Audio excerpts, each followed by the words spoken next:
Muy bien. Bueno, les damos la cordial bienvenida al 16º Seminario Rafael Martín del Campo y Sánchez 2024. Estamos muy contentos justamente de arrancar nuevamente el seminario y este evento está organizado por el Laboratorio de Vertebrados del Departamento de Biología Comparada de la Facultad de Ciencias de la UNAM.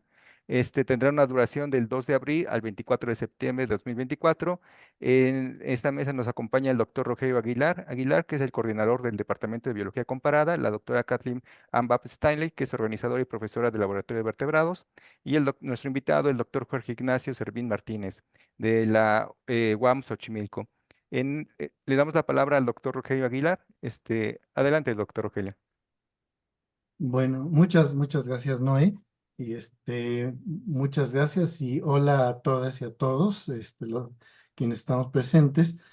Y bueno, para mí de veras es un gran gusto estar aquí y aceptar la invitación de los organizadores de seminario Rafael Martín del Campo y Sánchez, que bueno, el comité organizador está conformado por mis compañeras y compañeros Kathleen Anbab Stanley, Juana Margarita Garza Castro, Noé Pacheco Coronel y Alejandro Villegas Castillo, que, bueno, de manera muy exitosa han estado organizando las 15 ediciones anteriores de este seminario. Esta sería la 16ª edición. Y bueno, para mí es un gusto en mi calidad de coordinador del Departamento de Biología Comparada darles la bienvenida en la inauguración de precisamente decimosexto seminario Rafael Martín del Campo y Sánchez, que como cada año tiene una temática particular. Y en esta ocasión, la temática es el uso de la tecnología para el conocimiento y conservación de vertebrados en general, ¿no? Este laboratorio de vertebrados tan eficiente en este tipo de ejercicios de organización del seminario año con año, pues ha elegido este tema como fundamental, como estandarte en esta ocasión para enterarnos a distintos sectores de la comunidad interesada en el estudio de los vertebrados de estas nuevas tecnologías aplicadas para el conocimiento y la conservación de este grupo de animales. Este seminario pues, está dedicado, como sabemos, al maestro emérito de la Facultad de Ciencias, el maestro Rafael Martín del Campo y Sánchez, quien fue pues, un destacado naturalista y que tuvo un gran interés tanto en la enseñanza de diversos grupos animales, en la historia de las ciencias biológicas y también en las raíces de lenguas indígenas. El maestro contribuyó enormemente en el conocimiento de distintas disciplinas en la historia de las ciencias. Eh, Evidentemente, su contribución para el conocimiento de la fauna fue notable y no sé qué ojos tendría ahora ante el advenimiento de estas nuevas tecnologías y su aplicación para conocer cosas que en algún momento dado, pues él seguramente no tuvo la capacidad de imaginarse, pero que ahora pues van a estar a nuestro alcance gracias a las ponencias de prestigiosos investigadores y colegas que se van a hacer cargo de esta serie de pláticas que, como bien mencionó Noé, van a durar por ahí hasta del mes de septiembre, ¿no? Entonces, a lo largo de este seminario, pues las distintas temáticas van a estar a cargo de prestigiosas personalidades de distintas instituciones mexicanas, básicamente, como es nuestra casa de estudios y otras como la UAM, en distintas unidades, distintas entidades de la UAM, el CIDIR de la Universidad de Oaxaca, la Unidad de Oaxaca del CIDIR, del Instituto Politécnico Nacional, la Universidad Juárez Autónoma de Tabasco, la Universidad Veracruzana, y bueno, a nivel local, el Instituto de Biotecnología, el Instituto de Ciencias del Mar y Limnología y la Facultad de Medicina Veterinaria y Zootecnia. Y adicionalmente, pues tenemos por ahí una organización de conservación que es el Instituto Tanmandúa y la participación de personal del Museo Nacional de Ciencias Naturales de Madrid. Entonces, yo confío en que la información que todas estas personalidades en el campo de la conservación de la fauna nos van a platicar, van a ser de gran utilidad en la formación de futuros biólogos en la consolidación del conocimiento de los biólogos ya formados y que también serán de interés general para gente que no necesariamente tenga una orientación biológica. Entonces, pues para mí reitero, es un gran gusto inaugurar esta 16ª edición del seminario Rafael Martín del Campo y Sánchez, y yo estoy muy confiado, muy seguro de que va a ser un éxito tal como ha sido los 15 años anteriores. Entonces, pues muchas felicidades, muchas gracias por invitarme a participar y pues agradezco mucho la invitación, reitero, del comité de organización y del comité organizador, perdón, y la presencia del doctor Jorge Servín, que nos va a dar una plática sobre el uso de las nuevas tecnologías aplicadas para el conocimiento y conservación de mamíferos silvestres en particular. Entonces, pues cedo la palabra, agradezco nuevamente y quedo a sus órdenes. Sí, gracias, doctor Rogelio. Adelante, doctora Gatlin. Buenas tardes, bienvenidos a este 16º seminario Rafael Martín del Campo sobre uso de la tecnología para el conocimiento y conservación de los vertebrados. Esta actividad se concibe como un foro de análisis y reflexión sobre el conocimiento de los vertebrados y las perspectivas de estudio hoy en día. Esperamos que esto sea una actividad que brinde apoyo tanto a la investigación, a la docencia, como a la divulgación sobre temas actuales y relevantes. Hoy, como ya mencionó el doctor Rogelio, agradecemos mucho de antemano la participación tanto de investigadores nacionales de muy distintas universidades e instituciones mexicanas, así como de España y Brasil, entre otras. Agradecemos mucho la presencia de asistentes de tanto de distintas universidades del país como la participación de asistentes de Colombia, Argentina, Perú y Salvador, entre otras instituciones. Y iniciamos este seminario con la participación del doctor Ignacio Servín Martínez, el cual es biólogo de profesión, con estudios de posgrado en España, en la Universidad Nacional de Costa Rica y en la propia Facultad de Ciencias, y tiene un postdoctorado en la Universidad de San Luis. Hoy en día es profesor investigador de tiempo completo de la Universidad Autónoma de Xochimilco, Universidad Metropolitana, perdón, de Xochimilco. Trabaja en el Laboratorio de Ecología y Conservación de Fauna Silvestre en el Departamento del Hombre y su Ambiente. Ha realizado muy diversas investigaciones relacionadas con aspectos de la ecología, sobre todo de comportamiento, sobre poblaciones y comunidades, el manejo y conservación de fauna silvestre, principalmente de fauna de interés cinegético. Particularmente destacan sus trabajos con mamíferos carnívoros, como son sus trabajos sobre el lobo mexicano, el jaguar, la zorra gris, entre muchos otros trabajos que están enfocados a tener conocimientos que permitan recuperar, restaurar, conservar, manejar y aprovechar de manera sustentable los genes, las especies y los ecosistemas. Ha formado a muy diversos estudiantes de licenciatura y de posgrado. Obviamente cuenta con muchísimas publicaciones en revistas reconocidas e indexadas, y disfruta de actividades al aire libre, le gusta leer sobre filosofía de la ciencia y fotografiar la naturaleza. Trabaja con entusiasmo en la Casa Abierta al Tiempo en la Unidad Xochimilco, y agradecemos mucho su participación, que no es la primera, él ha participado en otras ocasiones en este seminario. Y sin más, le cedo la palabra al doctor Servín y le agradezco de antemano.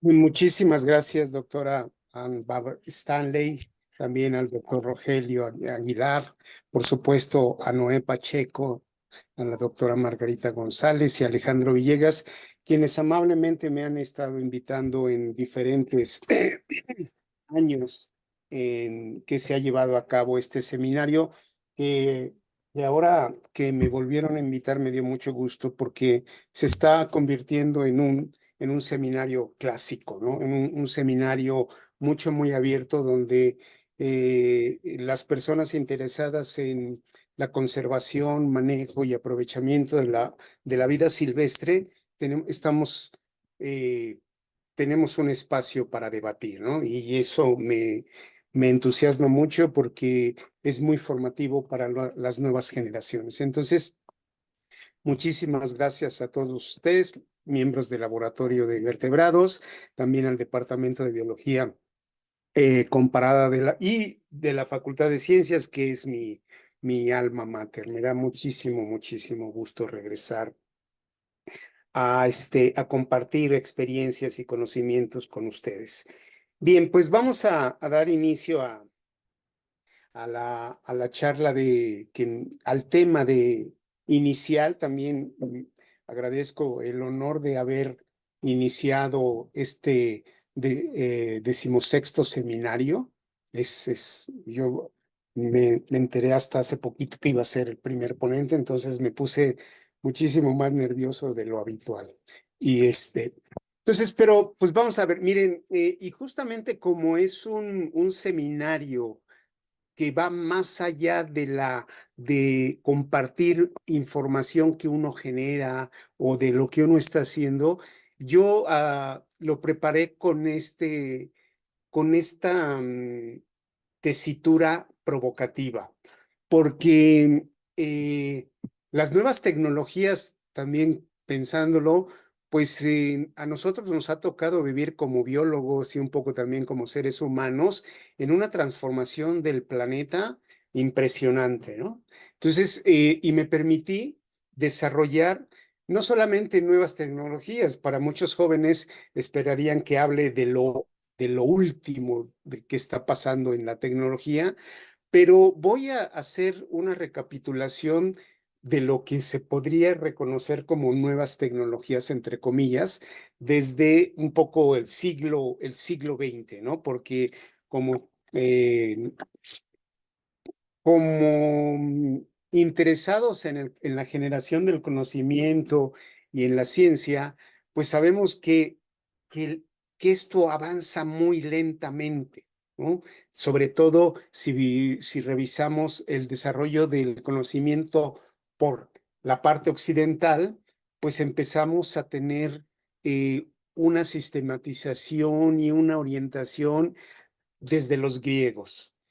Y después vienen muchos cientos de años donde el conocimiento y sobre todo el conocimiento de la naturaleza ha sido bastante lento desde el punto de vista de las nuevas generaciones. Entonces, para esto, pues yo he preparado los siguientes temas. Ay, ahora no me... Ahí está. Que son un poco temas históricos en el conocimiento de la fauna silvestre o de la vida silvestre y aplicados al conocimiento actual para su conservación, para su manejo y sobre todo para su restauración. Sobre todo porque nos hemos estado ya dando cuenta, los que estamos interesados en la naturaleza, que le estamos devastando, ¿no? Lo que tenemos como reto es que el público en general comience a darse cuenta y tenga además conciencia de esta devastación, pero además de la conciencia, que comencemos a poner manos a la obra para restaurarla. Eso es muy importante y ahí eh, las nuevas tecnologías nos están ayudando mucho, pero junto con la generación del conocimiento y con el ordenamiento y las diferentes líneas de investigación que tiene las ciencias biológicas particularmente. Entonces vamos a ver estos temas de manera muy rápida, cómo comenzamos a generar acciones y teorías de la conservación, manejo y restauración a partir de la observación directa como primer tema. Y algunos de también tuve muchas horas de estar determinando qué podía hablar, porque la innovación tecnológica, como les mencioné, forma parte del crecimiento de las ciencias naturales a partir del siglo XX. Entonces, el segundo tema que vamos a tratar son las trampas. O sea, hay un salto muy grande de la observación directa de los etólogos, que particularmente todos los naturalistas del siglo XIX, Darwin, Humboldt, Candolle, utilizaban solamente sus ojos y algunos pequeños instrumentos ópticos. Pero el salto se empieza a dar a principios del siglo XX con la innovación de trampas para capturar animales silvestres, ¿no? Entonces, y no es lo mismo estar viendo animales a la distancia o vegetales a distancia que tenerlos entre las manos, ¿no? Y al principio esto también ha evolucionado mucho porque las primeras trampas fueron diseñadas como trampas letales, que también como miembros de la familia homínide tenemos una larga historia para capturar nuestros animales para ingesta de proteínas, pero para alimentación, ¿no? Y a partir de ahí se empieza a generar un conocimiento muy empírico, pero el conocimiento mucho más de ordenación de la naturaleza comienza con Linneo y todos estos temas taxonómicos y sistemáticos. Posteriormente, como tema 3, vamos a hablar sobre, o voy a tratar de poner temas provocativos como el marcaje de los individuos, capturarlos, y bueno, después de capturarlos, pues también hay un salto, dejarlos, no sacrificarlos para museos.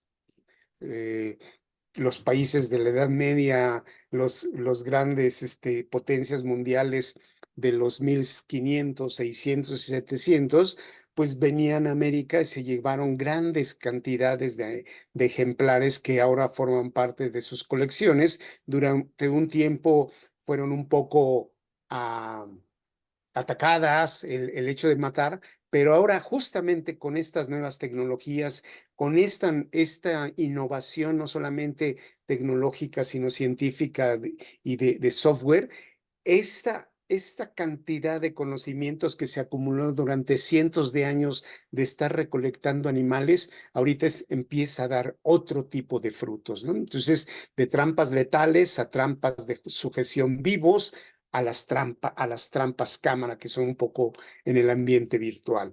Después vamos a ver como otro tema el marcaje de los individuos. Bueno, pues ya que tenemos a los animales, pues qué hacerlos con ellos con una visión de ciencias naturales, una visión primero de naturalista y posteriormente ya de diferentes espacios académicos o de investigación para la ciencia, para la parte botánica, para la parte zoológica, para qué tanto me pueden servir para la taxonomía. Empieza a fortalecerse mucho la biogeografía con la distribución, los movimientos de los animales, con este tipo de innovación tecnológica que es el marcaje desde anillos, aretes, recientemente con los chips subcutáneos que también son muy, se están expandiendo rápidamente y sobre todo que no dañan, son menos invasivos para los animales. Y voy a hablar un poco de los actímetros, ¿no? Después voy a dejar los radiocollares, los actímetros que también son unos pequeños aparatos que nos están dando una cantidad de información que está complementando mucho de la información de ecología del comportamiento y de biología de la conservación.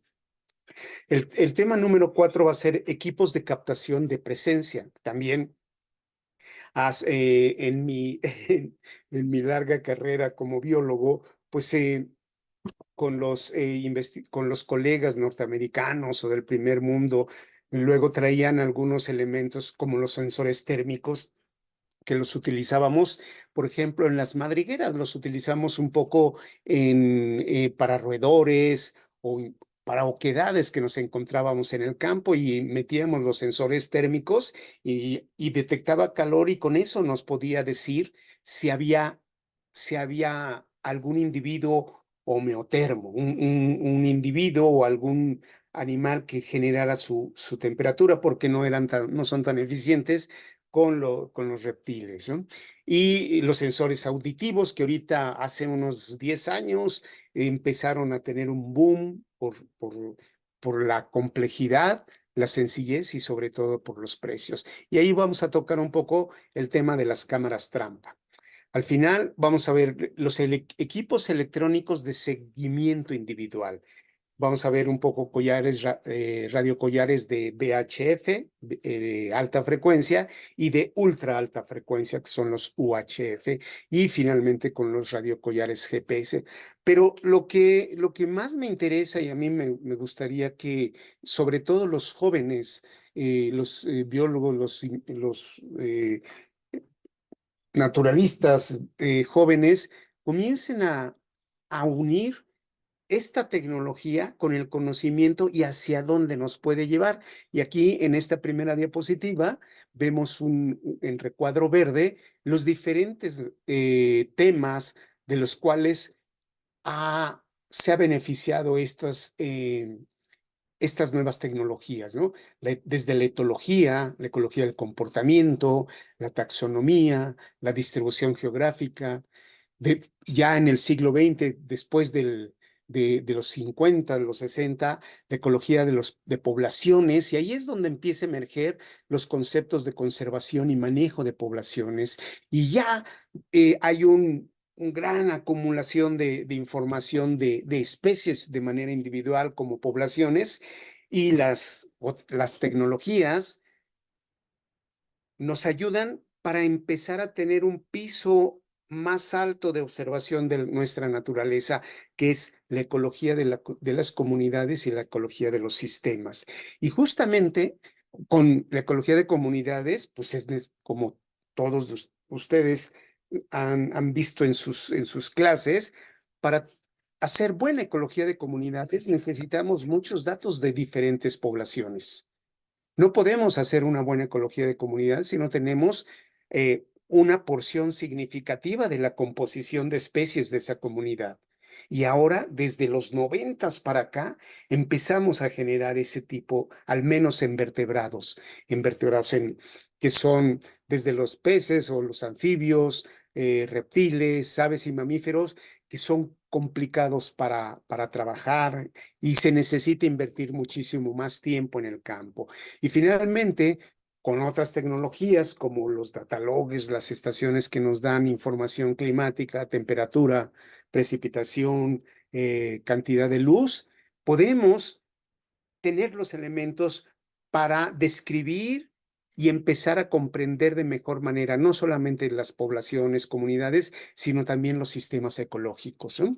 Y el siglo XXI ha empezado a generar una cantidad de información mucho más compleja de lo que son los sistemas ecológicos, y sobre todo con uno de los grandes objetivos para su conservación, manejo de hábitats o de estos ecosistemas, y también están siendo unos elementos muy importantes para que manejemos con objetivos de restauración, porque sabemos, todo el mundo estamos sabiendo que hay una gran pérdida de especies, pero no sabemos mucho de las especies que estamos perdiendo o de los grupos. No sabemos el impacto que puede perder los polinizadores o los granívoros o los insectívoros. Estamos viendo por experiencia con los grandes depredadores la pérdida de este gremio, ¿no?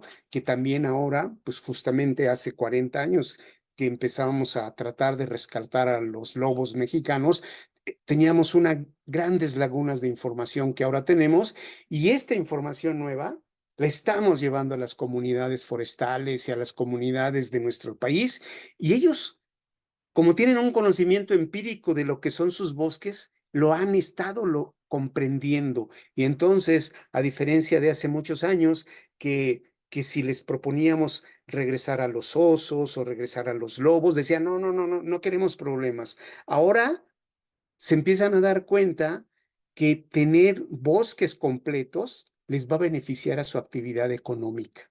Entonces, eso es un paso muy importante que a mí me gustaría que los jóvenes comiencen a tomar en cuenta y ser provocativos, porque pues, las herramientas pues, es un cincel y un martillo, pero a partir de esas herramientas podemos hacer obras de arte. Bueno, ojalá pudiéramos hacer muchas obras de arte como lo hicieron pues, los grandes escultores Miguel Ángel y todas estas personas. No es lo mismo cincel y martillo con una gente que no tiene esa sensibilidad a gente con sensibilidad. Lo mismo pasa con todos estos elementos de innovación tecnológica. Son buenos, pero no nos dan todo.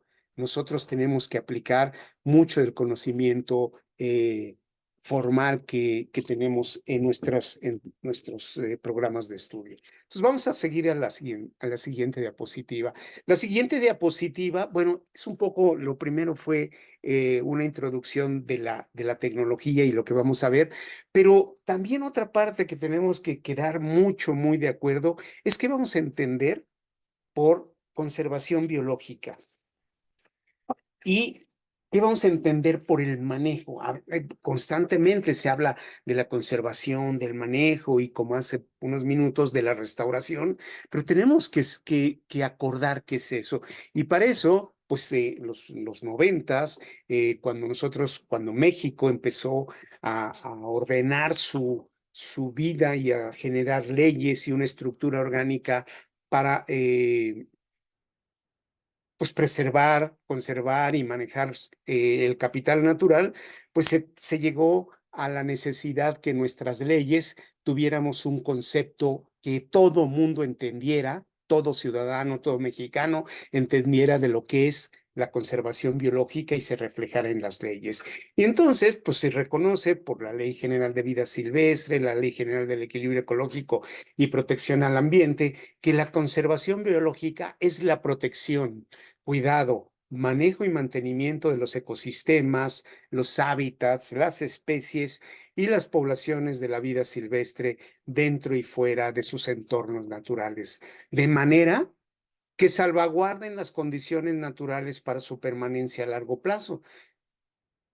Si nosotros comenzamos a reflexionar, a debatir sobre este concepto, nos empezamos a dar cuenta que la última parte no la tenemos que fortalecer.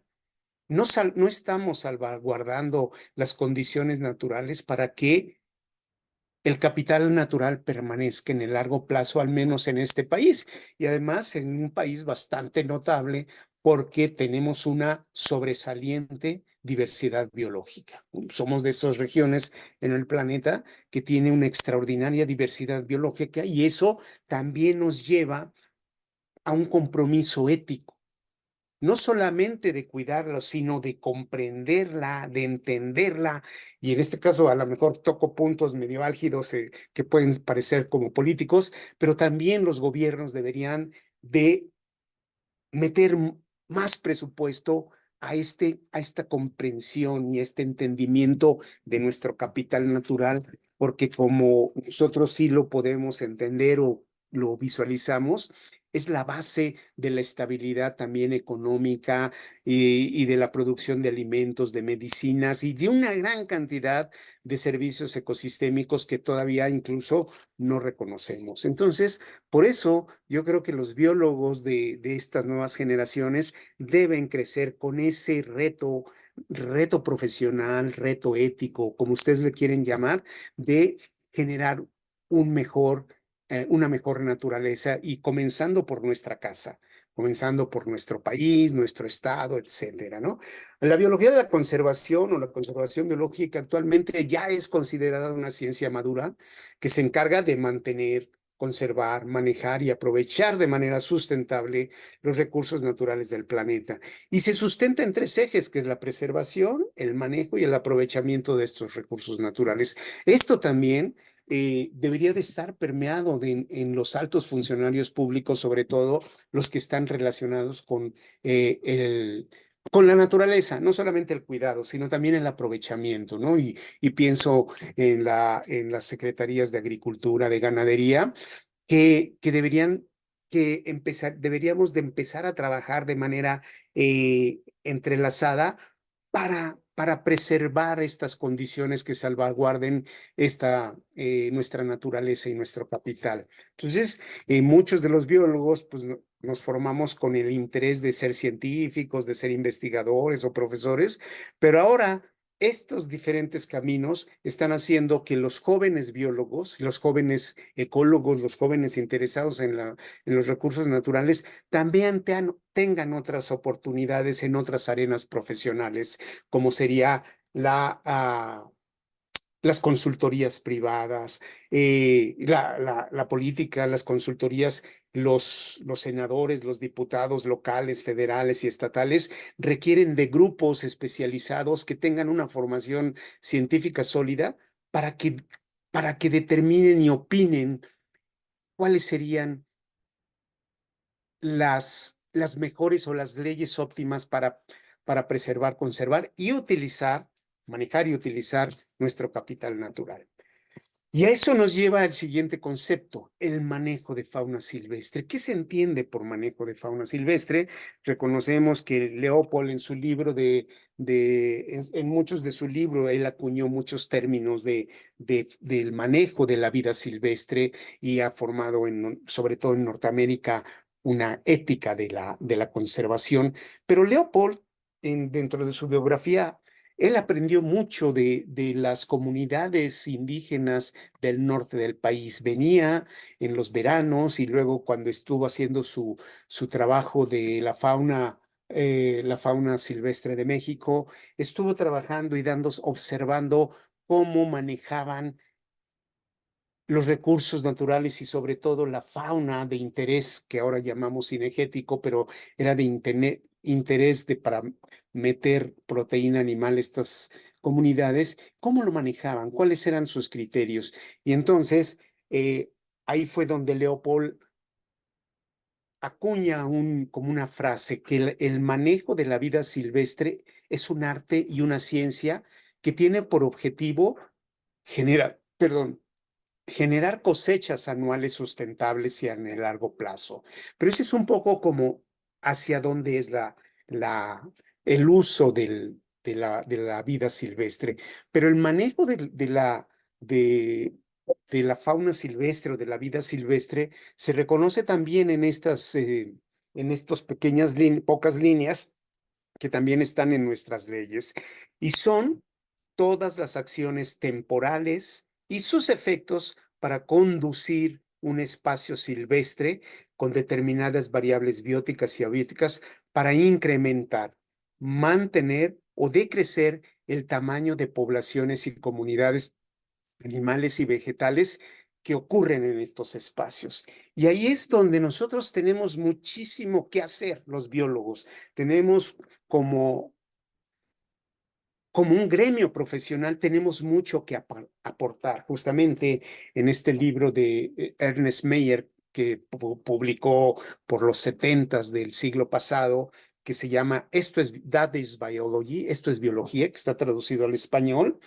En el prólogo dice que algún presidente, creo que de Francia, que era muy naturalista, como Roosevelt y muchos otros jefes de Estado que han pasado en estos países, que le han dado mucha importancia a la naturaleza, a los parques naturales, a las reservas.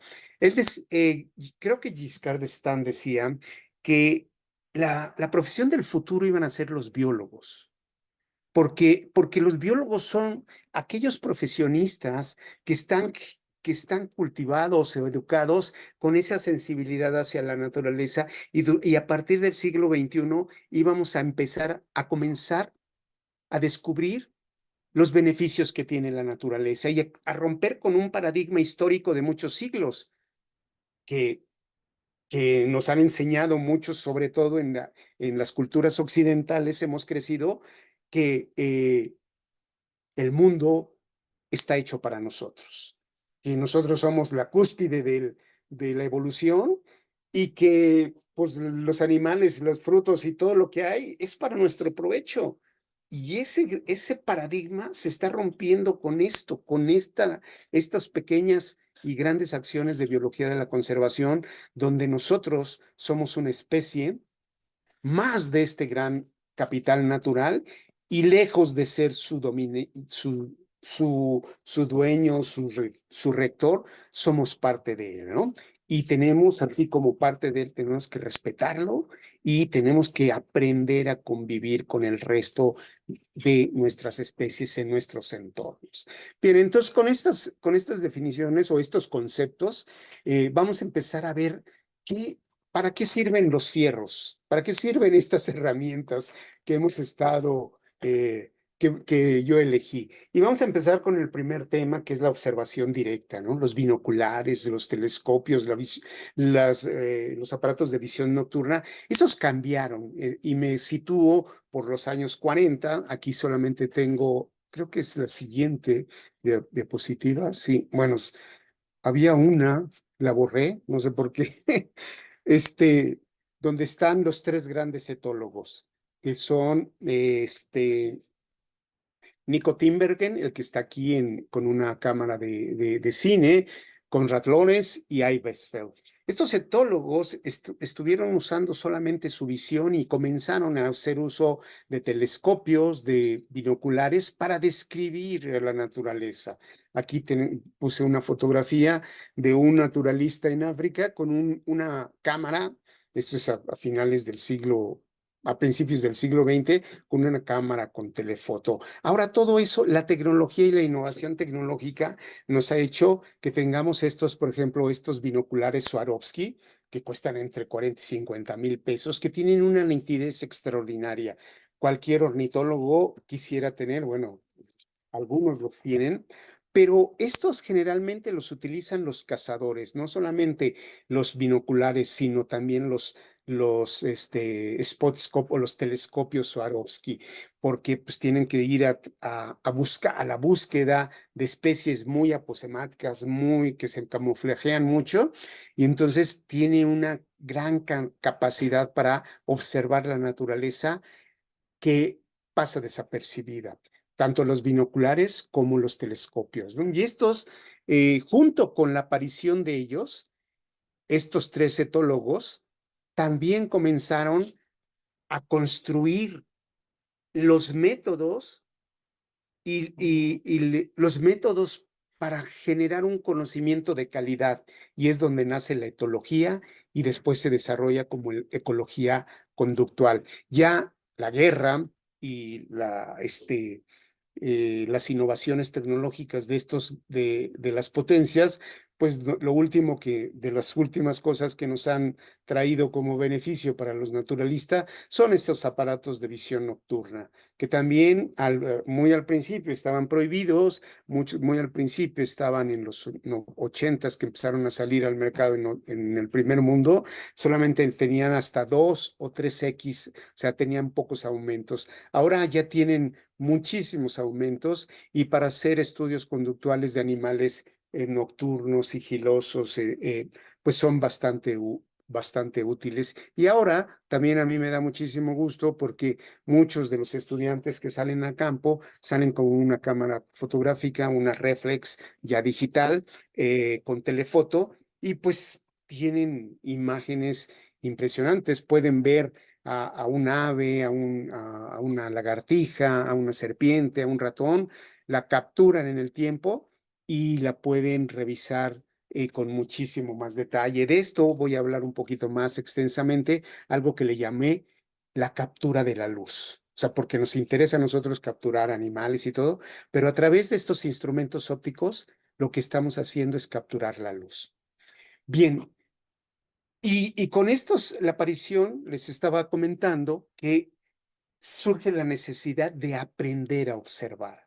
Y justamente los biólogos y sobre todo los interesados en el comportamiento animal, necesitamos no solamente utilizar estos instrumentos, sino instrumentos complementarios para que verdaderamente tengan resultados impactantes, es la sistematización de las observaciones. Porque la mayoría de personas dependemos los seres humanos mucho de la visión, pero pocos sí sabemos observar o pocos saben observar de manera de generar datos cuantitativos y cualitativos, ¿no? Y esto fue un aspecto fundamental en la etología, y nos llevó a la cuantificación de conductas. Y empezamos a ver, sobre todo estos naturalistas alemanes, se empezaron a dar cuenta que nosotros no éramos la única especie con complejidad social y de relaciones sociales, sino muchas otras especies. Entre ellos, ahorita vamos a ver algunos, ellos también empezaron a generar aspectos de dibujo, que también ha sido muy importante en la taxonomía, en la ordenación de la naturaleza, desde todos los grandes naturalistas siempre llevaban un equipo o al menos un dibujante, un pintor, que les representaba fielmente a los ejemplares botánicos o zoológicos que capturaban.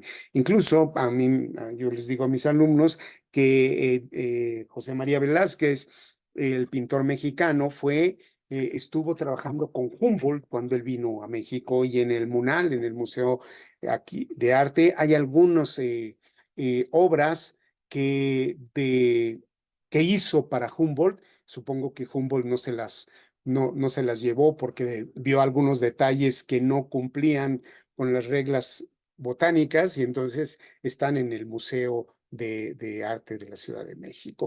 Y eso se viene a solucionar con la fotografía. La fotografía son imágenes fieles, ¿sí? de formas, de colores, de estructuras, ¿no?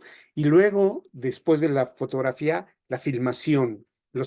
Y ahora, con esta tecnología, una cámara reflex, ya no muy cara, porque se han ido abaratando mucho, una cámara Nikon o Canon o incluso Sony, pueden ser cámaras y pueden grabar también. Entonces, si la grabación en esta parte de los comportamientos lo que generó son muchos cuadros por segundo, y eso evidenció conductas que se escapaban al ojo humano.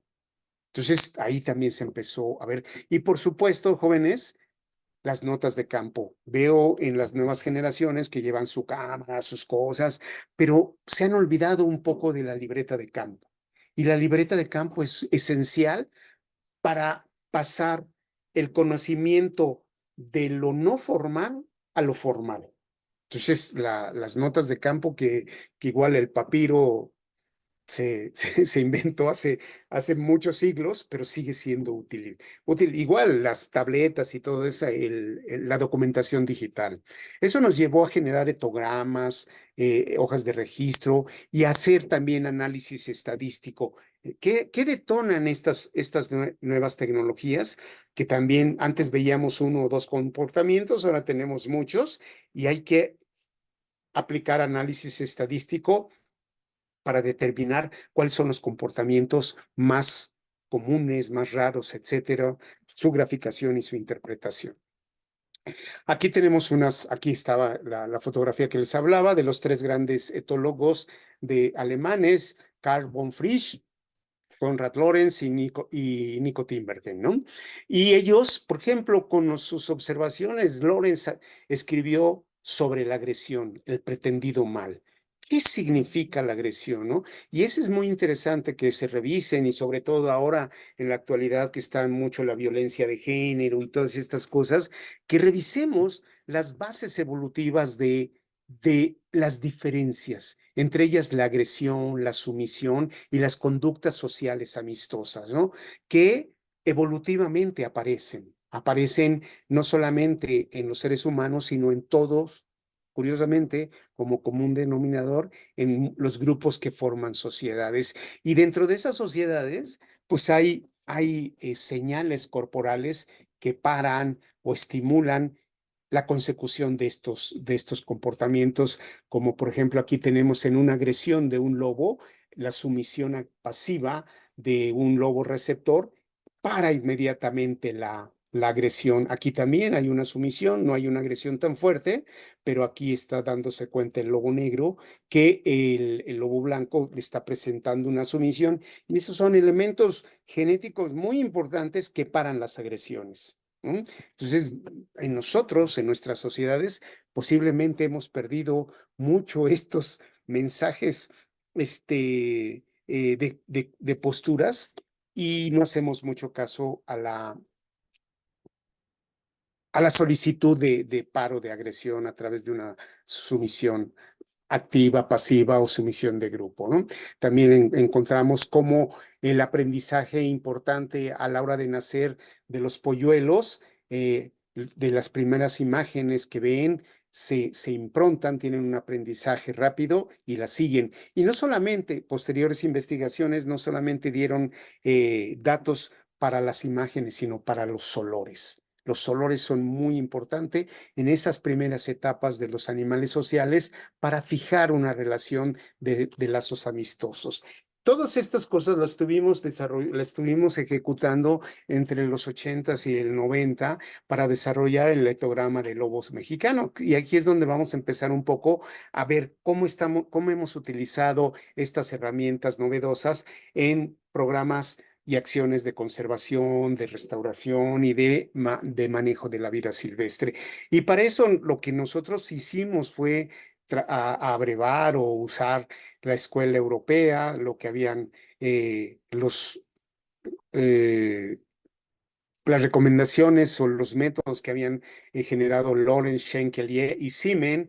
Después lo contrastamos o lo mejoramos con la escuela norteamericana, particularmente de David Mech y John Fentres, que Fentres se fue alumno de Inbergen y vino a América, y aquí empezó a fundar y a generar grupos de etólogos. Aquí también hay una diferencia. En Europa la etología sigue muy vigente, en América casi no hay, ¿no? Y muchos de los actualmente ya se está empezando a recurrir a la etología y a la ecología del comportamiento, porque hay muchas acciones que pueden ser benéficas en la conservación y en la reintroducción, sobre todo de grandes depredadores y también de presas, ¿no? Luego, eso nos lleva a la generación de la ecología conductual. Y esta ecología conductual ya empieza con los ingleses y los norteamericanos a estar enfocada con fines de conservación y manejo en el mediano y en el corto plazo, ¿no? Uno de los primeros fue Schaller, Hans Krug, y esta gente que a través de estos pequeños aparatos empezaron a entender cómo se organizaban los depredadores, las hienas, las presas, y comenzaron a tratar de generar programas de protección primero, ¿no? Hacia unos y otros. Y eso fue los primeros pasos de los conservacionistas, etólogos y ecólogos conductuales. Esto también nos lleva a que, como les había comentado, no sabemos observar muy bien, es complicado, porque cuando estamos viendo a los animales, incluso en los zoológicos, hay dos tipos en general de comportamientos: los eventos y los estados. Generalmente son más comunes y duran mucho más tiempo los estados. Y vamos a la jaula de los leones o al recinto, perdón por lo de jaula, al recinto de los leones, y los vemos echados y no hacen nada. Y en realidad lo que están mostrando son estados conductuales. Y los eventos conductuales tienen una connotación social, una connotación jerárquica. Esos son más difíciles de ver y solamente a través de binoculares, telescopios y ahora a través de grabación de cámaras podemos revisar ese tipo de cosas porque tienen un gran repertorio desde lejos, cómo se comunican estos utilizando sus diferentes posturas de cuerpo y también, por supuesto, las hormonas juegan un papel muy importante al secretar olores, que igual nosotros solo nos basamos en la vista y los olores no los sabemos interpretar, ¿no? Entonces, esto sería muy importante. De hecho, la ecología química, por allá por los 80s, McDonald comenzó a trabajar con el impacto de las marcas olorosos en los pequeños carnívoros, en la zorra roja, en los tejones, meles, pero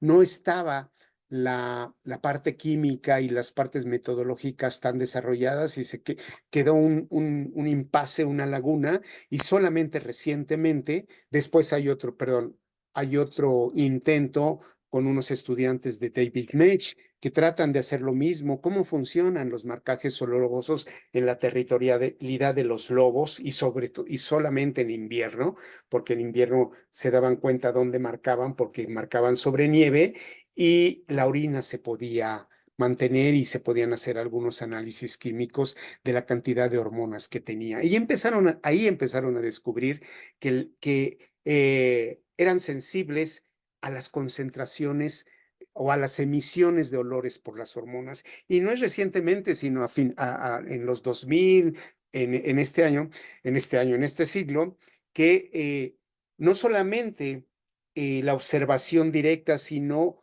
la generación de otras tecnologías como son estos aparatos que logran cuantificar ínfimas cantidades de concentración de hormonas que dejan en los excrementos, en los revolcaderos o en la orina.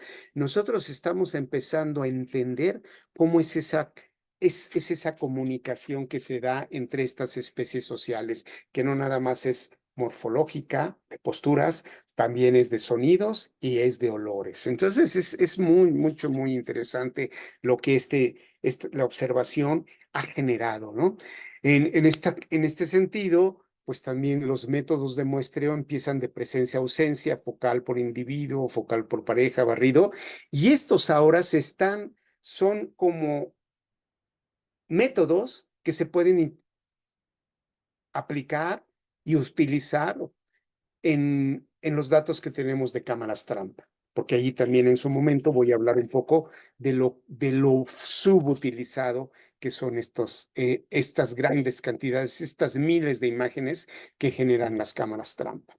Entonces, con los lobos, pues a través de observación directa, con fotografías y una que otra filmación, logramos describir 37 conductas en 5 grupos y sus frecuencias de emisión a lo largo de este tiempo, ¿no? Entonces, y eso nos comenzó a dar elementos para empezar a conocer una especie que se estaba extinguiendo en los 80 y no sabíamos nada de ellas. No sabíamos si eran sociales, de qué tamaño eran sus manadas, no sabíamos qué comían, no sabíamos qué tamaños de ámbitos hogareños, en los tamaños de grupo, etcétera. Entonces empezamos a generar ese tipo de cosas. El siguiente paso que los biólogos, los interesados en la restauración es el gran paso de las trampas. Y aquí también muchos de ustedes dirán, esas no son nuevas tecnologías, porque las trampas Sherman desde 1920 se patentaron, pero yo he tenido experiencia que hay varios personas mexicanas que quieren reproducir las trampas Sherman y no son tan eficientes como las Sherman, ¿no? Entonces, lo mismo, las trampas ratoneras. Aquí tenemos 2 tipos de trampas, las que son letales y matan y las trampas que es de sujeción viva. Con el tiempo, las segundas, el inciso B, se ha comenzado a ser como más aceptadas. Las trampas letales son más condenadas, ¿no? Pero aquí hay una historia muy interesante. Por ejemplo, bueno, tenemos las Sherman, las trampas de golpe que se utilizaron muchísimo para colecciones de museos de historia natural, las trampas tuceras o de foco, que también son letales para los animales, las especies de mamíferos fosoriales particularmente. Tenemos las trampas de caja, que también mantienen al animal sujeto, no, son menos dañinas, menos invasivas, pero son un poquito más complicadas de que entre los animales, porque los animales de por sí, su naturaleza de desconfianza es mucha. Entonces, es difícil se invierte muchas horas, hombre, en esto. Y luego tenemos en la parte derecha extrema 2 tipos de trampas muy controvertidas. Las primeras, las que están en esta parte superior, déjenme ver si me acuerdo dónde está el apuntador. Por aquí está, bueno, a ver si, a la derecha están los lazos. Esas trampas son antiquísimas, trampas como indias se les conocen. Cuando a mí me las enseñaron, yo dije, no creo que un animal sea tan tonto para meter una pata o el pescuezo en esta zona y se capturen. Esas no funcionan. Y para mi sorpresa, comienzan a funcionar porque también, además de la tecnología, hay otra cosa que los jóvenes biólogos han perdido o no le han dado más importancia, sobre todo los biólogos que están interesados en los grandes vertebrados. Han perdido ese interés por el conocimiento tradicional. Y aquí todas estas trampas se complementan con saber leer el espacio en donde voy a colocar las trampas. Si bien es cierto, la cantidad, el tamaño de muestra o el número de trampas va a ser muy importante para incrementar mi probabilidad de captura. La probabilidad de captura se vuelve a incrementar si nosotros empezamos a aprender a leer el paisaje de los animales que queremos capturar, no solamente de roedores, también de murciélagos, de mapaches, de conejos, así como de carnívoros. Entonces, estos, eh, además de la tecnología, es el conocimiento que uno puede generar. Y les voy a hablar un poquito más ahorita de las trampas de cepo, que ya no encontré una trampa de las antiguas, que se conocen como de muey, donde estos aros antes eran unas muelles, eran un cuadrado, perdón, estas pequeñas protuberancias eran unas muelles. Entonces, sobre los 80s, la mayoría de investigadores que trabajaban con osos, con lobos, con pumas, utilizaban las trampas tradicionales, incluso algunas que tenían dientes. Y el movimiento de protección animal lo que hizo fue las fabrica igual que esta. Victor es una empresa norteamericana que distribuye trampas por todo el mundo. Y las cerraron por demandas porque sus trampas eran muy dañinas y sometían a dolor o a amputaciones a los animales. Y lo que hicieron estos empresarios, por todos lados vendían trampas. Hicieron un concurso o como llamaron a hicieron pública un llamado a todos los tramperos para que les enviaran las modificaciones que le hacen a sus trampas. Porque yo me enteré cuando te pones en el mundo de los tramperos no utilizan las trampas como se las mandan de fábrica. Siempre les dan alguna adaptación, porque esa adaptación la incorporan por su experiencia. Y entonces lo que hicieron ellos, muchos, al final, se nutrieron de tramperos australianos, europeos, de Alaska, de Siberia, de las regiones más remotas de la Mongolia, todo, y quitaron las muelles y en lugar de muelles implementaron estos resortes, que es un par, cambiaron lo que le llaman, bueno, el disparador y quitaron la muelle. Y esta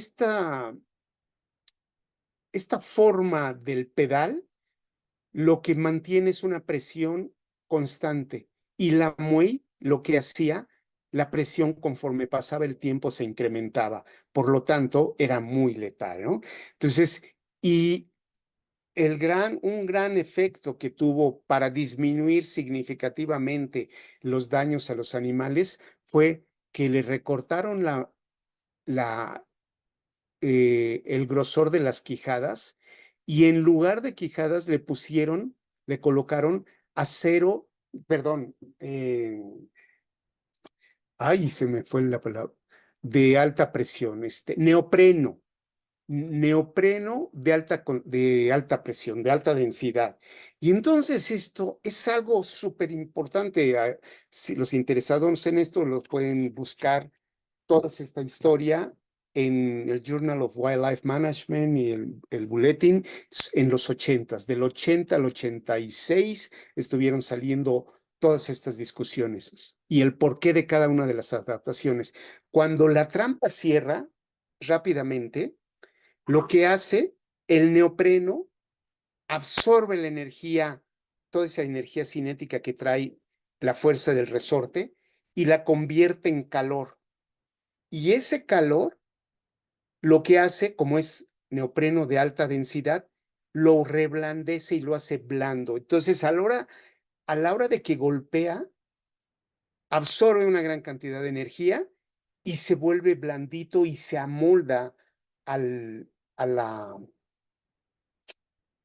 al, a la forma de la pata o de la falange, y disminuye muchísimo su letalidad y no hay fracturas, no hay contusiones, hay un golpe fuerte, ¿no? Y entonces, y el animal se queda sujeto allí por, por mucho tiempo, ¿no? Pero se recomienda revisarlas cada 6, 8 horas y luego no está por la parte de atrás. Aquí le agregaron abajo algo que se llama destorcedores. Aquí se ve uno.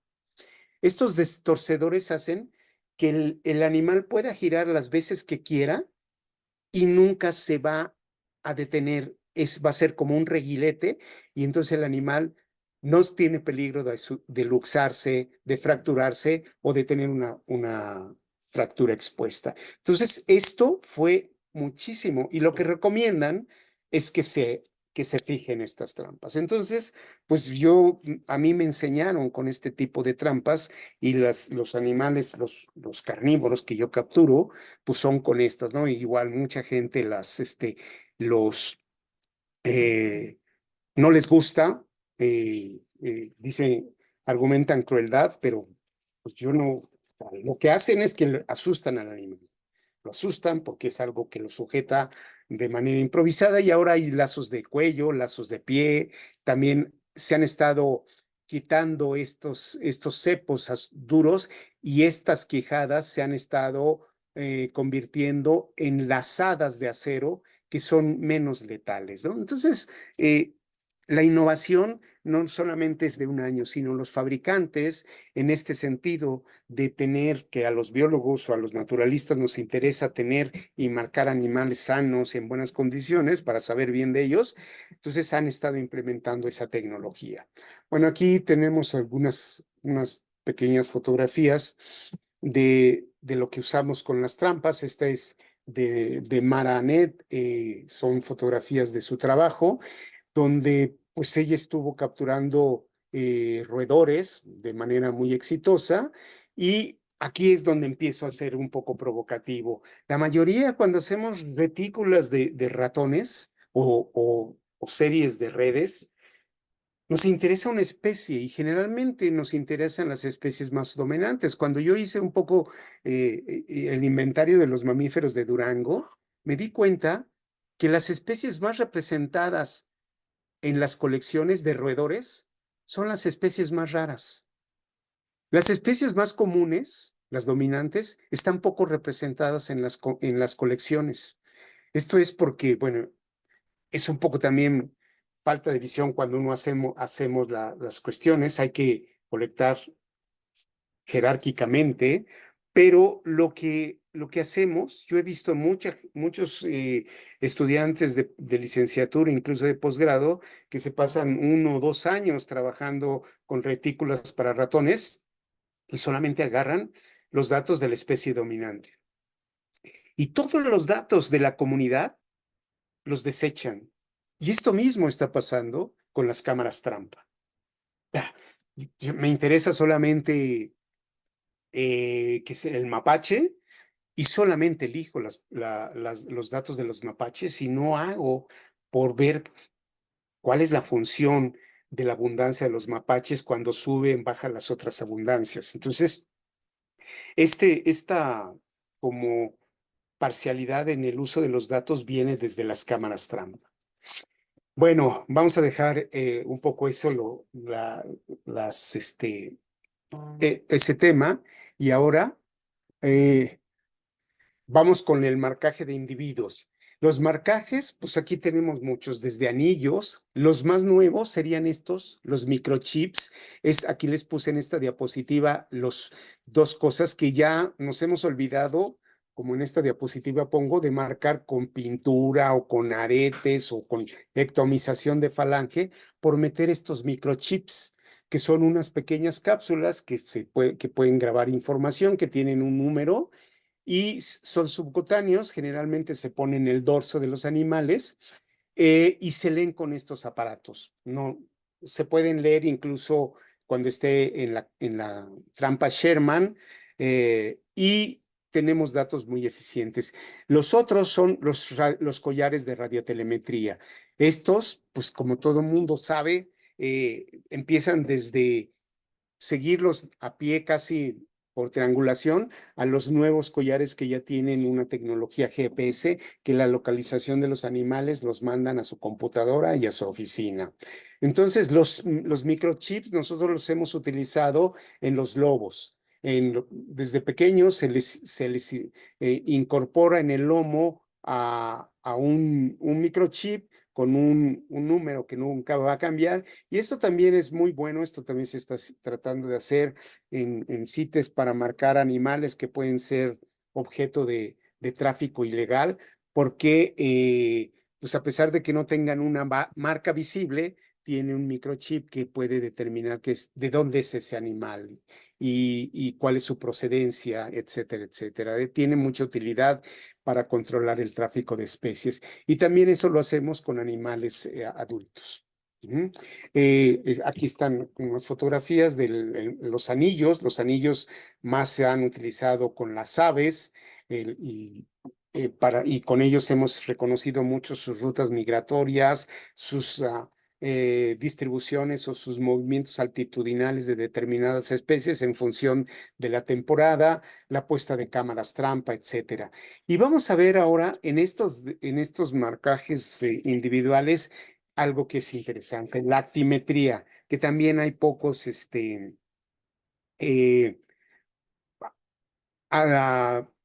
hay poca generación de estos datos. Aquí el experto es el doctor José Carlos Sánchez Ferrer, que hizo su tesis doctoral en el laboratorio, y le pusimos actímetros, que este es aparatito, que es un sensor que mide la actividad motora mediante un acelerómetro. Este mide como 3 centímetros de largo por 2,5 de ancho, pesa algunos 20 gramos, se le colocó, esto es una tecnología para humanos, se le hizo una caja de aluminio y se cubrió con plástico para que fuera resistente al agua, y se le colocó en estos collares y se les pusieron a los lobos. Junto con los actímetros también en los sitios pusimos data loggers que medían temperatura, humedad y cantidad de luz cada hora. Con esto nosotros generamos una cantidad, cientos de miles de datos, porque programamos el actímetro a que nos diera información cada 30 segundos de la actividad. Entonces generamos estos actogramas donde las partes como más amarillas, más intensas, nos indica actividad, y las partes que están más oscuras o más espacios negros es menos actividad. Y aquí vemos cómo los animales, a pesar de que están en cautiverio, que era una de las preguntas que siempre nos cuestionaban, nos decían que estos animales ya estaban muy acostumbrados al cautiverio, que no iban a estar a ser funcionales para la vida libre. Y pues aquí con esta seguimos como 30 y tantos animales durante 2 años o 3, y empezamos a generar los datos del ciclo circadiano y no lo han perdido, porque tiene un componente genético muy fuerte. Esto donde el patrón de actividad varía es cuando esta hembra parió.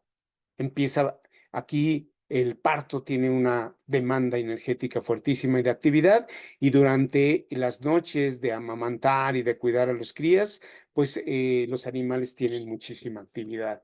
No solamente nos da estos actogramas, sino también nos da periogramas y los patrones de actividad con una certeza impresionante de esto. Entonces, con esto, una de las cuestiones uno de los aspectos que nosotros descubrimos y que nos cuestionaron las revistas donde publicamos estos trabajos es que la actividad de los lobos salía diurna. Y ellos decían que toda la actividad de los lobos en el hemisferio norte y muy al norte es nocturna, Y nuestra explicación, y por eso también se publicó, fue que los periodos de luz y obscuridad no son tan extremos como en el norte, que allá tienen periodos de 18 horas de luz o 18 horas de oscuridad y 4 horas o 6 horas de luz. Y aquí tenemos de 13 a 11, de 14 a 11, no es tan fuerte. Entonces está la actividad. Vimos cómo la actividad cambia en función de la edad, de los viejitos, los lobos viejos, los adultos reproductivos, los jóvenes, cómo cambia, pero en general su periodicidad es de 24 horas. Su ritmo circadiano no varió, ¿no? Logramos en todos los animales que hay una desviación estándar de 0.03 segundos de variación y eso se puede asumir al aparato y no tanto al ritmo biológico de los animales. Sabíamos cuándo exactamente iniciaba la actividad, cuándo terminaba, cuánto duraba con este nivel de exactitud, cuáles eran los picos de actividad de estos. Y así generamos gráficos comparativos, como ya les había, de los adultos reproductivos, de los no reproductivos. Esto se tiene que los juveniles, los seniles, se tiene que contrastar con la energía que gastan estos animales, ¿no? Y, por supuesto, en vida libre, por las demandas de presas que requieren durante la época reproductiva o la época de gestación. Y aquí está también cómo estos gráficos de actividad varían significativamente a lo largo de las estaciones tradicionales de primavera, verano, otoño e invierno. El quinto, porque ya se me está terminando el tiempo, son los equipos de captación de presencia. Ya hablé un poquito de los térmicos, pero esos ya se han dejado de usar y ahorita están muy emergiendo los sensores auditivos. Los sensores auditivos y junto con las cámaras trampa, y donde vemos cómo en esta gráfica, cómo la frecuencia de audición de los animales varía. Y sobre todo, de esto saben muchísimo más algunos colegas que ojalá y me estén viendo este seminario, que están trabajando con el catálogo de sonidos de los murciélagos mexicanos. Es un proyecto, el Sonosoc, que fue financiado por Conavio y generó una gran cantidad de datos y hay muchos estudiantes y mucha gente que está trabajando con los catálogos de sonidos para mejorar las composiciones de las comunidades, ¿no? Hay algunos colegas que también lo están haciendo con aves y también recientemente con los cantos de las ranas y todo, y este tipo de... Voy a terminar, por favor. Entonces, aquí hay una gráfica de los precios. Estos eran carísimos al principio. Los fabricantes, Wildlife Acoustic, Peterson, variaban de $2,000 a $7,000 casi un aparato de estos. Y ahora acaban de sacar bueno, hace unos meses, hace unos años, el AudioMod, que tiene $75. Entonces ya lo que se están haciendo con estos es comprar muchos y poner en diferentes espacios de los bosques, de las selvas, para generar catálogos de los murciélagos, de las aves, que son mucho más sigilosas y son más difíciles de capturar, pero los datos virtuales o de los datos de su presencia lo estamos generando muchísimo, muchísimo más de manera confiable. Ahora vamos a ver esta cuestión que aquí se pasó el título, pero es cómo cazar la luz. Y eso es básicamente a las cámaras trampa, ¿no? Las cámaras trampa, para muchos jóvenes dirían, es una tecnología muy reciente, pero la primera cámara se diseñó y la primera fotografía está en esta imagen, fue generada en 1827. Esta es la primera fotografía, la evolución de la fotografía. Después vienen las cámaras reflex, la captura del color en 1861. Luego, en 1906, los hermanos Lumière generaron unas placas para ser sensibles al color y existiera la fotografía color. En 1935, la fábrica Kodak empieza a fabricar en masa el Kodachrome. Y a partir de aquí hay una carrera para capturar no solamente las imágenes, sino la luz. Luego vienen las cámaras reflex, Nikon, todas estas. Y en 1975 se desarrolla este filtro que es el origen de los píxeles en las cámaras actuales digitales y en estos sensores que ahora son bastante caros y hay una carrera entre Nikon, Canon y todas estas por eso. Y la primera cámara digital se fabricó en 1975 por un ingeniero que trabajaba para Kodak, pero lo corrieron porque le dijeron que eso no tenía futuro. Después, Sony, por supuesto, lo contrata y en 1981 lanza la primera cámara digital y a partir de aquí empieza. Las primeras cámaras de trampa que yo trabajé, esto ha sido muy importante porque nos ha permitido un nuevo observación a la vida silvestre. Mis primeras cámaras que inventé o propuse fueron en 1986 con un proyecto con norteamericanos que ellos trajeron estas Kodachrome 120 y lo que hacíamos para buscar al lobo, con algunos aparatos de fierro como herraduras, hacíamos un camino para fotografiar a un animal silvestre, poníamos pollos, los amarrábamos, con estos hilos fuertes de pescar, hacíamos una lazada, hacíamos un camino hasta generar un mecanismo primitivo y automático que disparara el gatillo. Estas fueron las primeras, los estuvimos haciendo para buscar el lobo mexicano y por supuesto luego la tecnología nos ganó, ¿no? Como a los 4 años ya empezaron a haber cámaras trampa, las empezamos a adquirir. ¿Y qué es una cámara trampa? Pues es un dispositivo compuesto por un sistema de detección de movimiento y o de calor que está conectado al disparador de una cámara convencional, ya son digitales, y estas se disparan al detectar algún movimiento o cambio en la temperatura del ambiente y que interfiere en el área de acción del detector y envía una señal a la cámara para que ésta la dispare y se abra el obturador y se registre la foto, ¿no? Entonces, ya en la actualidad hay un montón de modelos de cámaras trampa y es un boom. Todo el mundo quiere sacar, es relativamente fácil. Estas son las primeras cámaras donde había un emisor, un receptor, las activas, las pasivas, ahora ya son pasivas, donde no se necesita un espejo para que se interfiera la cámara, ¿no? Entonces, y estos, pues hay muchísimos, afortunadamente, muchísimos trabajos en México que estamos generando datos de los carnívoros o de animales nocturnos que hasta los 90s no sabíamos mucho de ellos y ahora tenemos miles de cámaras y ha dejado como en la historia a los trabajos por huellas, por rastros y por excretas a través de calcular y las estaciones olfativas a través de calcular las densidades. Pero, ¿qué hacemos con estos datos de la luz silvestre cazado? Pues como ya les había comentado, generalmente se trabaja como población, pero lo que esto es una invitación a que los jóvenes que están haciendo sus trabajos de tesis con conjuntos de cámaras empiecen a invadir la ecología de comunidades. ¿Por qué?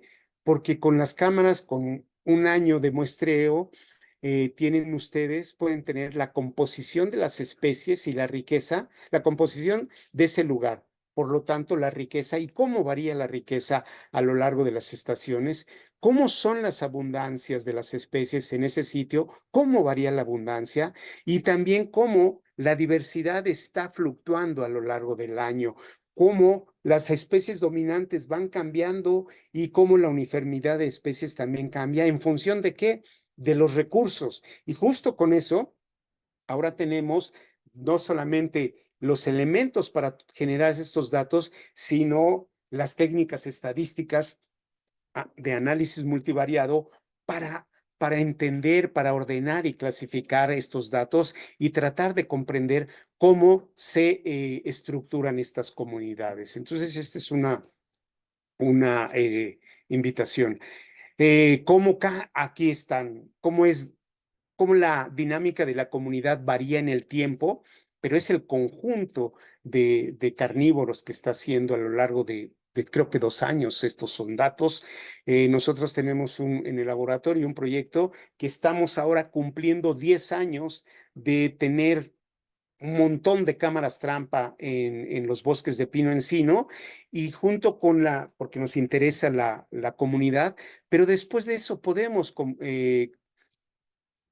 dividir o repartir a dinámicas poblacionales de cada una de las especies que conforma esa comunidad.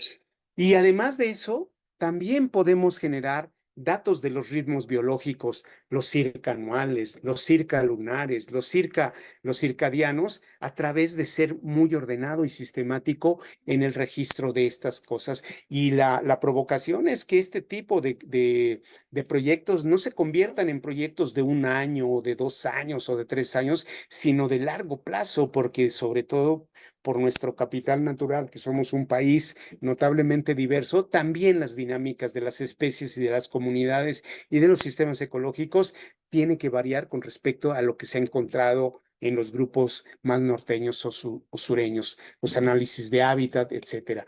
Finalmente, ya para terminar, nosotros lo que estamos haciendo es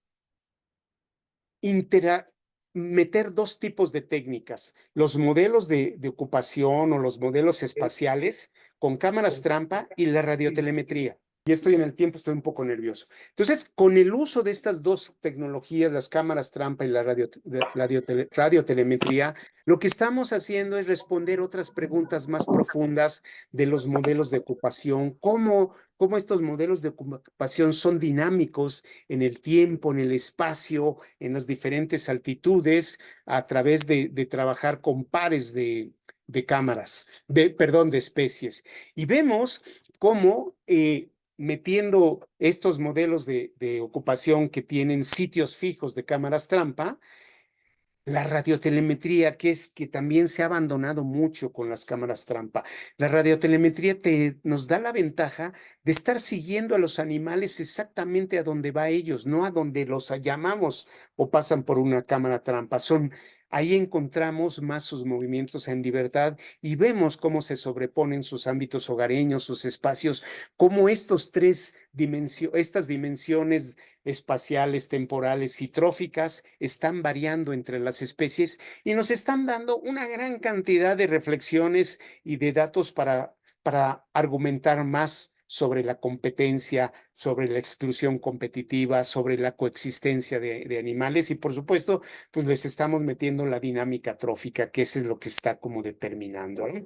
Entonces, con estas interacciones temporales podemos ver cómo cambian, y esto lo que nos está dando son muchos elementos para hacer programas de conservación y manejo cada vez más a la medida de las reservas, de los espacios naturales en los que tenemos, porque sabemos cómo son los patrones de actividad, cómo se sobreponen, cuáles son las especies presa que funcionan más, que funcionan menos, etcétera, etcétera. Y para hacer la radiotelemetría, pues lo que tenemos que hacer es capturar a los animalitos y en buen estado. Aquí tenemos una Tomahawk con un radiocollar y los elementos para medirlos.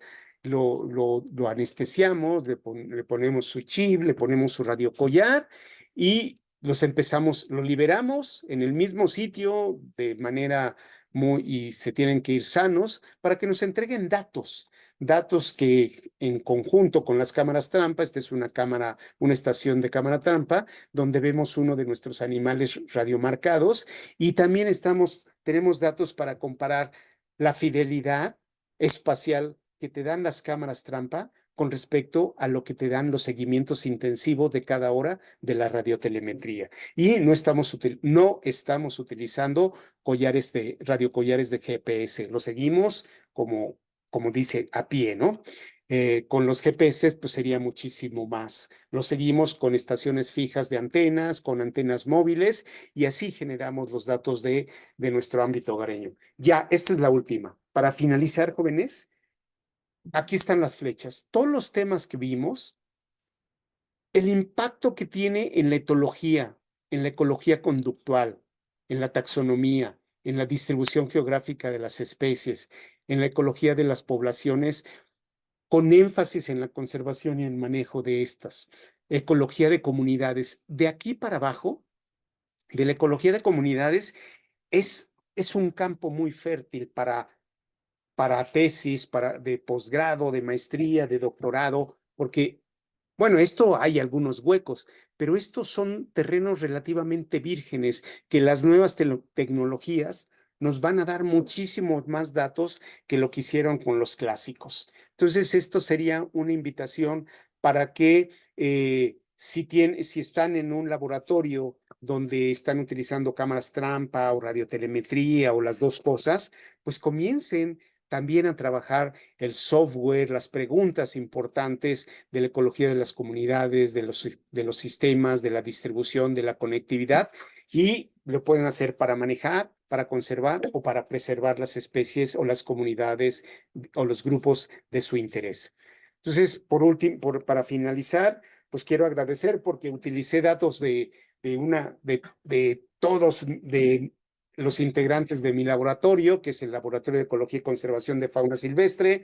Pues aquí está John, José Carlos, César, Dorita, Aarón, León, Graciela, Marianita, Flor, y todos están ahí, y todos, este trabajo que lo estamos haciendo, pues generalmente trabajamos en bosques templados, y lo que estamos, que es un reto más, eso va de mi parte, es la sinergia de conjuntar tantos datos para generar mejores programas de preservación, conservación, manejo y restauración de la fauna silvestre, y para variar, eso lo estamos utilizando actualmente para el lobo mexicano.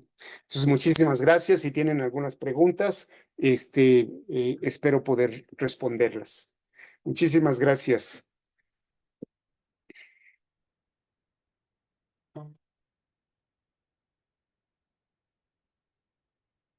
Sí, le agradecemos mucho, doctor Servín, por la magnífica conferencia que nos ha brindado. Y sí, ¿quieres leer las preguntas, Katy? O... Sí, está bien. Doctor, muchas gracias por su plática. Tiene muchas felicitaciones y agradecimientos, muchísimas preguntas. Samuel da las gracias por su charla tan interesante y dice que uno de los datos interesantes que mencionó es el hecho de saber leer el paisaje, y a eso se le suma el conocimiento que se tenga de la especie o especies que se están trabajando. Pero por ahí alguien pregunta si podría explicar un poco qué es eso de saber leer el paisaje. Mira, esto de salir, gracias, muy interesante pregunta, porque miren, esto de leer el paisaje, yo lo aprendí para capturar carnívoros silvestres, y lo aprendí a través del conocimiento tradicional de los tramperos, que es un empleo que se ha estado perdiendo o ya se perdió en México. ¿Mm? Sobre todo los ranchos ganaderos del norte de México tenían tramperos que su objetivo era limpiar de osos, de pumas, de lobos, de coyotes, de linces o de animales que podían afectar al ganado. Y entonces, cuando yo estuve interesado en capturar coyotes y gatos y todo esto, fui con algunos de ellos, y las técnicas decían: pones así la trampa de esta manera, pero no decía nadie en dónde. Entonces me contacté con los loberos que le ayudaron a McBride a exterminar a los lobos, y ellos me enseñaron. Y por ejemplo, un trampero trabaja 12 trampas, no más, en un área de 300 kilómetros. Y yo decía, bueno, con 13 trampas, como con los lazos, no lo vamos a poder agarrar nunca nada. Y entonces ellos me dijeron: pues es que hay que saber leer el paisaje, y el saber leer el paisaje se traduce como la observación de los movimientos de los animales a través de los rastros. Entonces, me enseñaron no solamente a rastrear, a identificar los huellos, sino las huellas y los excrementos, y un poco, sino en dónde marcan, dónde hacen sus marcas. Y generalmente los animales silvestres, sobre todo los carnívoros, son como nosotros, son ahorradores de energía, no son flojos, son ahorradores, y no suben los cerros y los bajan, sino utilizan mucho puertos, utilizan corredores. Tienen corredores que uno, si los empieza a saber leer, sabe si es un corredor de un carnívoro grande, mediano o pequeño. Y esos corredores son los que hay que buscar para antes de entrar a ese corredor o a ese túnel, poner trampas de cepo. Y las trampas de cepo, como me enseñaron y como los capturaban, a diferencia de las cámaras trampa, no usaban cebo. Una trampa de cepo, que les llamaban matreras, las ponen en sitios donde el animal transita casi todos los días, lo ha pasado durante toda su vida y va despreocupado. Y se le ponen 1 o 2 cepos para que en alguno de esos 2 meta una pata y el espacio es de este tamaño. También cuando yo empecé dije, no es posible que un animal vaya, un lobo, un coyote, un gato, un puma, vaya a meter pata. Debe ser muy tonto, muy distraído, o o la divina providencia lo debe llevar para allá, pero sucede. La sorpresa fue cómo a través, también por supuesto, lleva un conocimiento tradicional del tamaño del paso, el tamaño de las huellas, que eso solamente los biólogos jóvenes dicen, este es puma, este es jaguar, este es ocelote, pero no tienen la curiosidad de medir la distancia que hay entre las patas delanteras y las traseras, entre las manos de adelante con las patas de atrás, porque eso es clave para poner cepos que funcionen, donde la probabilidad de captura se maximice. Y eso es leer el paisaje. Entonces yo con 12 cepos, pues en un espacio muy grande, yo decía, bueno, pues vamos a ir a poderlos a ese puerto, vamos a buscar rastros, y cuando íbamos, buscábamos rastros, marcábamos los rastros, y también aprendí a utilizar los instrumentos tecnológicos de ellos. Generalmente los tramperos tradicionales andan en burros o en mulas, entonces no caminan, ¿no? Entonces, pues me subí, aprendí a andar en burro, en mula, y a leer el paisaje. Ahora, pues sustituyo eso, porque además los animales son muy sensibles a nuestros olores, a las botas, y entonces con un caballo, una mula, uno no va dejando rastros. Y ahora, en lugar de mulas y de rastros, utilizamos cuatrimotos. Una cuatrimoto donde lo que deje el rastro que dejamos es un rastro de hule. Y la actividad de leer el paisaje y de poner trampas, eso lo quité, es una actividad muy pulcra, porque uno delimita el espacio de trabajo y no se tiene que salir de ahí. O sea, la ropa que utiliza, hay muchos muchachos que quieren poner trampas y están junto a un árbol y se recargan al árbol y están llenos de desodorante, llenos de loción. Y entonces lo que hacen, ponen una gran cantidad de anuncios diciendo, aquí estuvo un humano, cuidado. Y entonces ya se lo van detectando mucho antes, y entonces el animal ralentiza su marcha y pasa con mucho cuidado. Si uno es pulcro y va y no pone su olor ni rastro, el animal va como si nosotros fuéramos a la estación del metro, corriendo, corriendo, corriendo, y un día nos abren una coladera y nos caemos y nos torcemos ahí, porque la coladera la abrieron en la noche, ¿no? Entonces, eso es leer el paisaje, ese es el conocimiento que necesitamos rescatar para saber ponerle los cascabeles a los gatos. Por ahí preguntan cuánto es el tiempo de vida de una cámara, de una fototrampa. Oye, yo tengo unas cámaras de 20 años, pero pues tienen sus píxeles, bueno, las usé 10 años, y ahora hay unas muy buenas, que cuestan como $800, que dicen que duran para toda la vida, ¿no? Pero en general, la vida media de una cámara trampa influye por la intensidad que uno la usa. Nosotros tenemos cámaras trampa que están con este proyecto, están cumpliendo 10 años, pero a veces hay años que las quitamos, las limpiamos, les damos un mantenimiento y las volvemos a poner. Porque depende si el invierno hubo mucho frío, si en el verano hubo muchas lluvias, una serie de cosas. Ahora los fabricantes ya les ponen una serie de están mejor hechas porque ya no se les mete tanto el vapor de agua, ni el agua, ni nada. Las primeras sí eran muy sensibles a la neblina, al vapor de agua, a los cambios de temperatura. Ahora, en promedio deben de durar 3 años. Muchísimas, tienen muchas preguntas y comentarios por su excelente ponencia, pero se nos acabó el tiempo, entonces las mandaremos Sí, los chats. entiendo, doctora. Lo último que me faltó decir, que ya me salté, lo de los drones.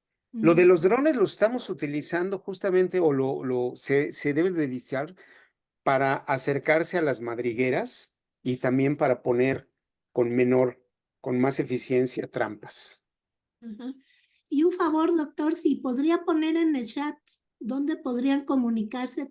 Está aquí. Aquí está mi correo.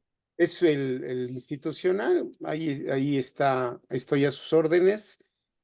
Para la gente que tenga alguna duda, algún comentario, con gusto responderé. Pues muchísimas gracias por tan interesante plática. Todos hemos vivido un poco todas esas transiciones de técnicas de captura y de muestreo, y creo que es importante que conozcan la evolución de las técnicas a lo largo del tiempo, ¿no? Así es. Bueno, pues muchísimas gracias a todos. Agradecemos mucho realmente su participación y esperamos verlos en la próxima conferencia. Sí. Al contrario, muchísimas gracias. Sí, les agradecemos mucho, doctor Servín, por esta excelente conferencia.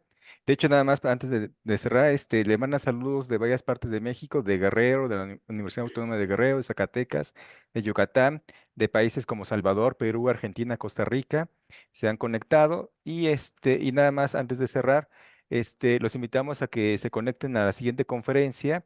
El martes 23 de abril nos va a acompañar el doctor Rafael Ignacio Márquez de la colección científica del Museo Nacional de Ciencias Naturales de Madrid, y va a dar en la conferencia sobre fonoso.com y estudios de comunicación acústica y detección de vibraciones en anurus. Entonces, lo esperamos para el 23 de abril.